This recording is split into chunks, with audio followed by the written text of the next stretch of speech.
Welcome to the ednewsstand podcast. I'm your host, Troy Reynolds. This is Season 3, Episode 22 of the podcast, and this week's episode is all about Canva. I can't even express how much I love Canva as a tool.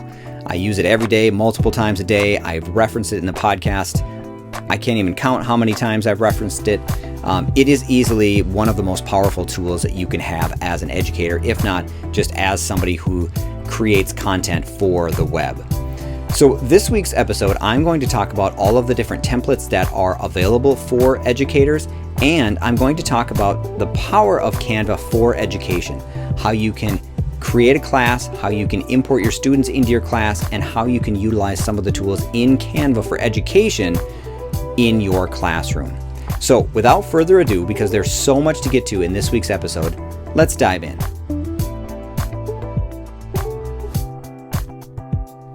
There are so many resources in Canva or on canva.com. It was really difficult for me to kind of find a starting place. So what I decided to do with the resources is I wanted to come at it from an educator perspective, and I wanted to specifically highlight all of the educator resources. Now, all of the resources that I'm going to highlight are available whether or not you are an educator, and there are a lot more resources regardless of the ones that you see just specifically on my newsletter. So with that in mind, you can see here that there are a lot of templates that I've tried to highlight. So there are templates for infographics if you are making those with your students or having your students make those. If you are teaching virtually or you are teaching in person, we need to get to know our students better. And so if the school year started where you are teaching, if you were teaching distance learning, it was hard to get to know your students. And the same thing goes when they come back into the room. It's a whole different dynamic. And so getting to know your students again, on a different level, there are some templates for the All About Me videos. So you can use them for you as an educator to talk to your students and your families about you. You can also use it the reverse way, so students can make them all about themselves to share with you so you can get to know them better. If you want the students to create a presentation or you want to create a presentation, there are a lot of presentation templates. And all of the templates that you see in Canva, you can use the templates or you can always start from scratch. So you can try a presentation template, but you can start that from scratch. There are worksheet templates that you can use. There are classroom calendars. There are online whiteboards, which I will get into a little bit more specifically. You can create flashcards for your students. There are Zoom background templates, both static and ones that are movies or that move while you're on Zoom. So those are pretty cool. I'm going to dig a little bit more into classroom decor kits and talk to you about what comes in all of those kits. There are Google Classroom headers. So the templates are already there. You just design the Google Classroom header and download it, and then you can put it in Google Classroom because it's already a predetermined size for you to put right into Google Classroom. There are lesson plan templates that you can use, newsletters if you do those for your families and your students. Some other templates that you have are classroom rules, there are flyers, there are agendas, name tags, supply lists, meet the teacher. There are templates for group work, educational videos, mind maps, bubble maps, and social media templates. Before I get into the templates and how Canva works, let's talk specifically here this link about Canva's education program. So if you click on the link, it will take you to their website for Canva for Education.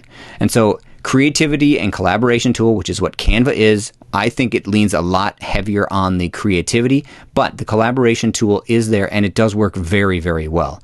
It's available for free, 100% free for all K through 12 teachers and their students. So what happens when you sign up for Canva for Education, you are actually given a classroom and you can import your students into Canva from Google Classroom, and then they get a free Canva account based on the account that you have. Canva for Education inspires creativity, so you can read about how it does this here. You can see here that it has over 400,000 different templates, over 75 million premium stock photos, over 3,000 various fonts. You can publish assignments and activities for your students. They can access your content from Drive, Dropbox, and various other places. Share your designs to Google Classroom easily and bring your designs to life with Bitmojis, Jiffies, and YouTube. Some of the things that you get, we touched on these, worksheets and presentations. You can see some of the films, and the teachers and educators and students will show you how they are specifically using Canva in their classroom. This will talk you about how to register, and I'll go over that here in a moment. When students sign into Canva, they can use the Google single sign-on. If your district uses Clever, Clever is also a single sign-on, and Canva for Education is COPA and FERPA compliant. When you do use Canva for Education, it is real-time collaboration, so you can see everybody that is using the template or is working with you, much like you see in Google. You can leave comments. There is a classroom space, which I mentioned. You can mark the workflow, and you can easily share templates with your students. When you create the different things within Canva, you can easily, like I mentioned before, share it to Google Classroom. You can download it in many different formats, from PNGs to JPEGs to videos to GIFs. You can make presentations interactive. You can easily create websites, assignments, and share out to various platforms. Within the resources for Canva for Education, you've got Canva for Classroom, the online course. You can easily join the Canva's teacher community. So they have a Facebook community that will help empower you to use Canva even better in your classroom. And finally, at the bottom, you will see teachers' blogs. So you can find resources to promote creativity. There are some inspiring quotes, 10 ways to create a positive culture in your classroom, and many other blog posts for you to use to really take Canva to its ultimate level. So the next resource talks to you about how to apply for Canva's education program. To apply for Canva's education program, you just click on the link. It will take you right here. It will talk to you about the eligibility requirements. It will talk to you about submitting an application. And here is your application. So what Canva wants for you is they want you to have your own personal Canva account and then tie that to your school account. So you can kind of read through the application platform here and get signed up for a free version of Canva for Education. The last resource that I have at the bottom is Canva's Design School.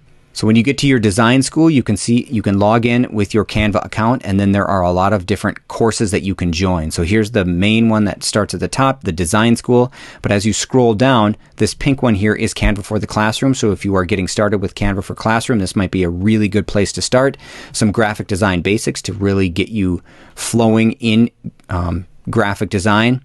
Down at the bottom here, you have the Canva for Education one, which I mentioned before. There's one here with Canva Pro. So if you really want to take Canva to the next level, here is a course that you can work through with Canva Pro. The two areas within the newsletter that I really want to highlight is the Classroom Decor Kits. So if you click on the Classroom Decor Kits, it will take you to the link. When you get to the Classroom Kits website, you can see that it has all of the different categories. So you click categories and you can see the different categories here. But then as you move through, you can see the themes that work with all the categories. So all of the things that you see with the theme, all of the different templates that you see in the category, so whether it's a lesson plan or a calendar, all of these tie together in the theme. And anything that you see in the theme can be manipulated and changed. So if you don't like the squiggly lines, or you want to change the text, or you want to change the picture, all of this stuff can be thrown out. You can change the background color if you want to, but this is just the theme that comes with all of the items in the Classroom Kit. Now, you can't download all of the items in the Classroom Kit in one foul swoop. You have to go through and download them all individually. But you can see as I scroll through here that there are a lot of different themes for you to pick from. The other major template that I really wanted to highlight specifically was the online whiteboard, because I have been talking about the online whiteboard for quite a while. So if you click on the online whiteboard link, it will take you to the online whiteboard templates. When you get to the online whiteboards site, you can see all of the different whiteboard templates that are available, but the first one in the top left is creating a blank online whiteboard. The great thing about this is if you find a whiteboard that you want to use, so I'll use this KWL chart. So let's say I have my KWL chart now and I'm done. I want to maybe move this into another program. I can just simply click the download button. And then from here, I can choose what kind of file type I want. So I mentioned this before, from a PNG to a JPEG. I'm just going to do a quick PNG. So now my KWL chart has been downloaded, and you can see it down here in my downloads bar. The great thing is, if I go to other programs like Jamboard, I click on the plus. I want to set the background. I click on my image. My KWL chart fits specifically within Jamboard. So it's awesome because the way that Canva has it done, now I can use their template for the KWL chart right in my Jamboard. If I go into Explain Everything, I can click on creating a new Explain Everything. I can start with a file. I can pick my KWL chart and open it. And then the KWL chart is now right in my Explain Everything. So now I can use this KWL chart within my larger Explain Everything lesson that I might be doing with my students. We've talked about Nearpod as far as utilizing a whiteboard in your classroom. So if I create a new Nearpod lesson and I add some content, I'm going to add a slide And in my slide, I'm going to change the layout to just a one element item, and then I'm going to drag this KWL chart right into my files. And look at that. My KWL chart now fits specifically in my Nearpod lesson, and I can save this and exit. And now I can continue on adding to my Nearpod lesson. But I have this online whiteboard KWL chart now in my Nearpod. So if Nearpod doesn't have this as a template, you can easily download it from Canva and drop it easily into Nearpod. When you download a whiteboard from Canva, you can easily drop that online whiteboard into either Smart Online Learning Suite, or you can insert it into a Smart Notebook page. So there you go. It's dropped into Smart Notebook, and I can easily lock it here. And then I can use it with my students either in class, or I can upload this Smart Notebook document to Smart Online Learning Suite and use it there. And finally, the online whiteboards work in Keynote as well. So if I insert the online whiteboard document that I downloaded from Canva, I can easily insert it into my Keynote, and I can use this with my students so I can share it out. The online whiteboard we talked about several weeks ago on the podcast. I can also use it in the online version with my students too. To get to canva.com, you can just type in canva.com, or in the top left corner of the newsletter is a link to canva.com, so you can click on the logo. It will take you right to Canva, and then you can see that you can design anything. So you have the recommendations up at the top, so you have Instagram posts, presentations, stories, virtual backgrounds, but then as you scroll down on the main page of canva.com, it will show you your recent designs, any trending education templates, and then as you scroll down farther, it will walk through all of the templates that I have talked about already on the podcast and mentioned in the newsletter. To get started, you just click on Create Design in the top right corner. It's a purple button. And then you will see that you have the suggested options. So what I'm going to design is I'm going to design a Zoom background. So I've scrolled down to the Zoom backgrounds, and now you can see that I have just plain picture backgrounds, or one of them here is under the ocean, so the fish are already swimming around the background. So I can click on the See All across from the title of Zoom background, and I'm just going to click on Start from a Blank Background. When I click into Canva, I am given all the templates. I can see the templates that I have recently used, and then it will actually group the templates out from funny Zoom backgrounds to Earth Day, and then there are all results. So it does give you some different categories of Zoom backgrounds to choose from, and then it just gives you all of the other backgrounds that are available within Zoom. So I'm just going to show you some of the design elements that are available for you in Canva. So we talked at the top about the various templates. You have the search parameters, so I can tap in the search box and type specifically what I'm looking for. You also have the filter within the search box, and that filter will allow you to search by color, and it will allow you to search by language. And some of the filters will change as you are working through the design elements. So underneath templates, you have uploads, and under your education account, you have 100 gig worth of storage space from which you can dump items in here. And the awesome thing is when you find things outside of Canva that you want to use, you can easily bring them in. So you can drag them onto the template and it will put it in your uploads folder, or you can just drag it into the uploads folder, or you can click the purple button that says upload media and drop the media into your uploads folder.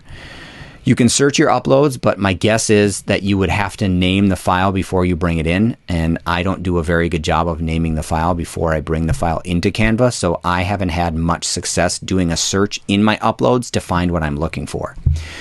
When you utilize images in either Canva itself or in your uploads, if I click on one of the images that I have in my uploads, some of the options I have, one option I have is I have effects that I can add to my image. So I can add a duotone, I can make it look glitchy, I can make it kind of black and white.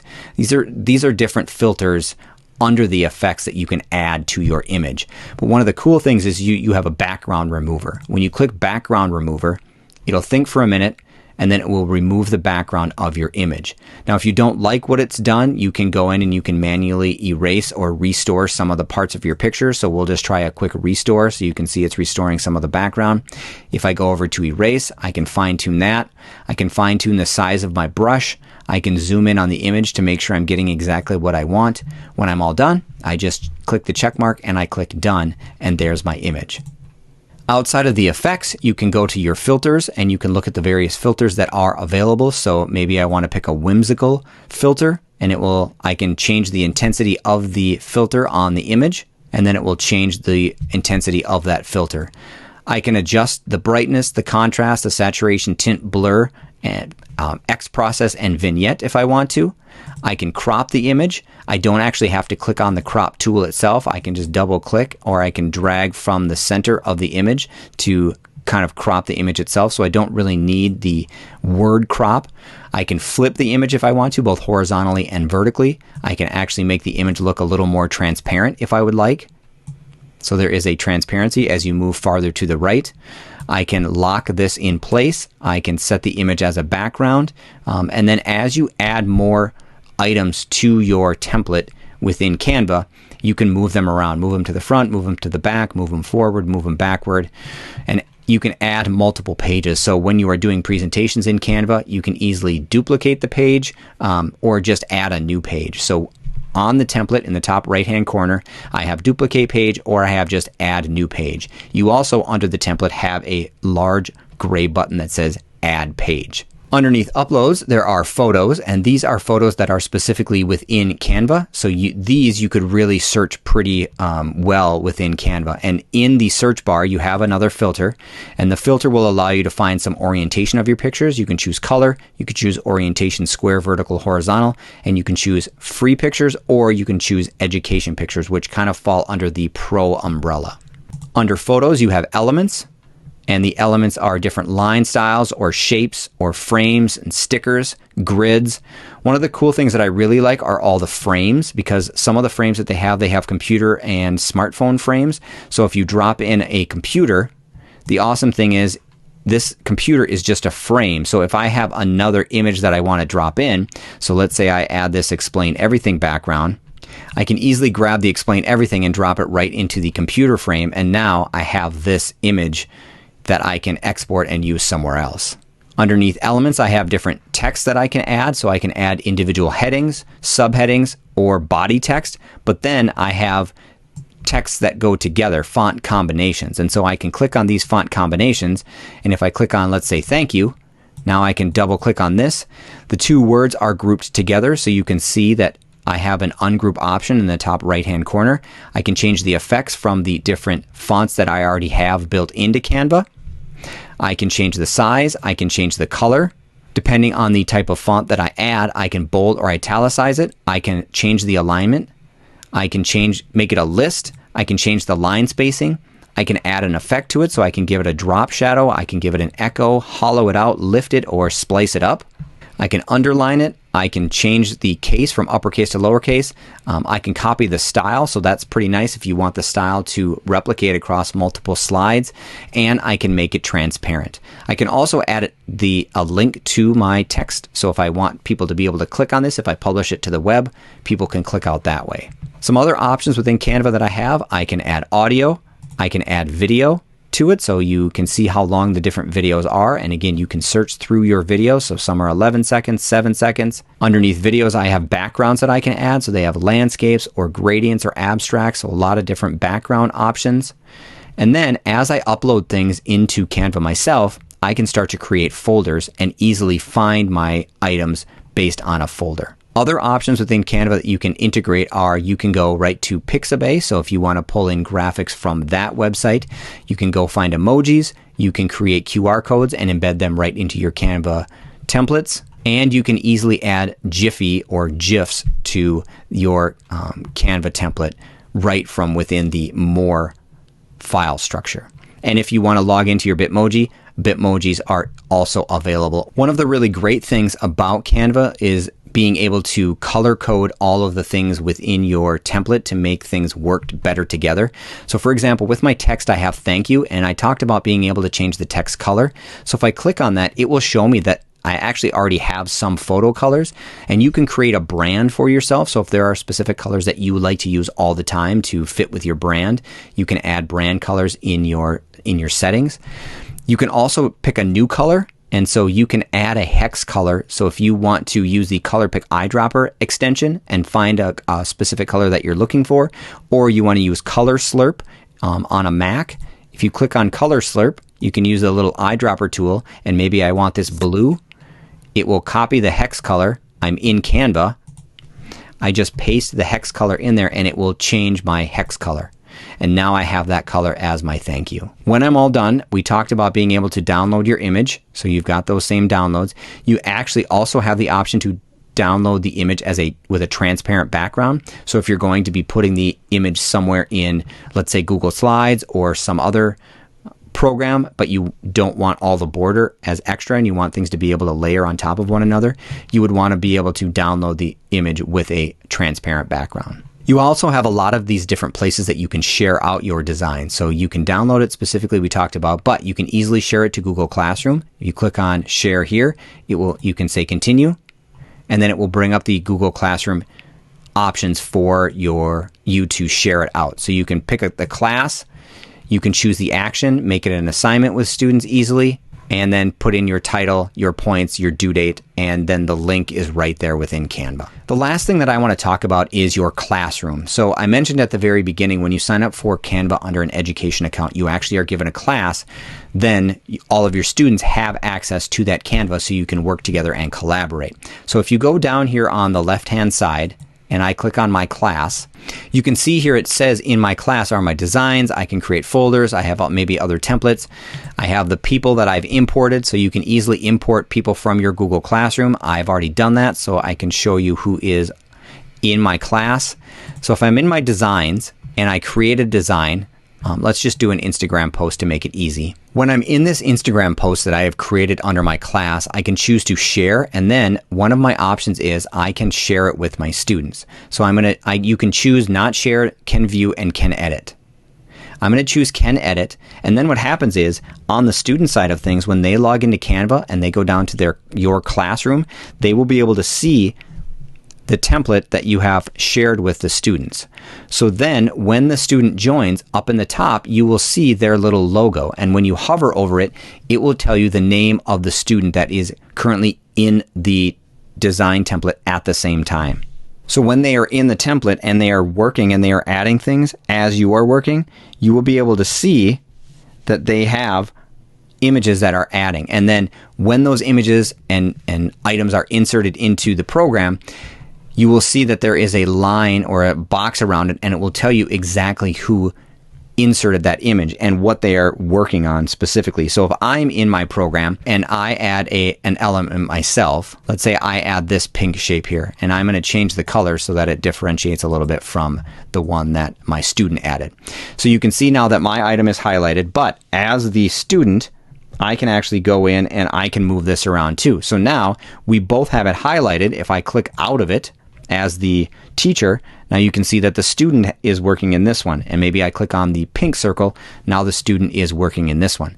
So as your students are working together, you can see specifically who's in the program and who is working on what item all at the same time. So if you have a full classroom of 20 or 30 students working on a presentation together, or maybe you've gone smaller group and you've got 2 or 3 students working on a presentation together, students will always know, much like within Google Slides and Google Docs, where all the students are at all times. So it really makes it easy so you're not maybe working on the same element at the same time.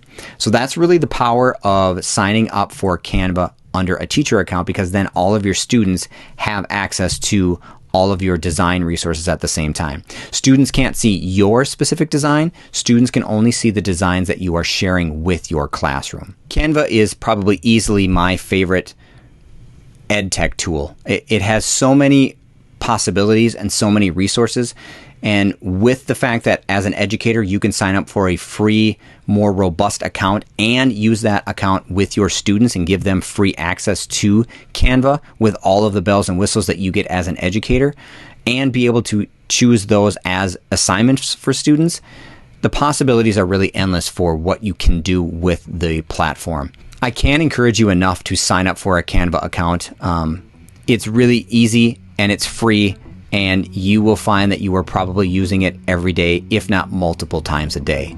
So I encourage you to check out the resources that are in this week's newsletter, all of the resources that are available for educators. Make sure to sign up for an educator account down here at the bottom through the links, and then you can get started building your brand and building assignments for your students in Canva. That's it for this episode of the Ed Newsstand Podcast.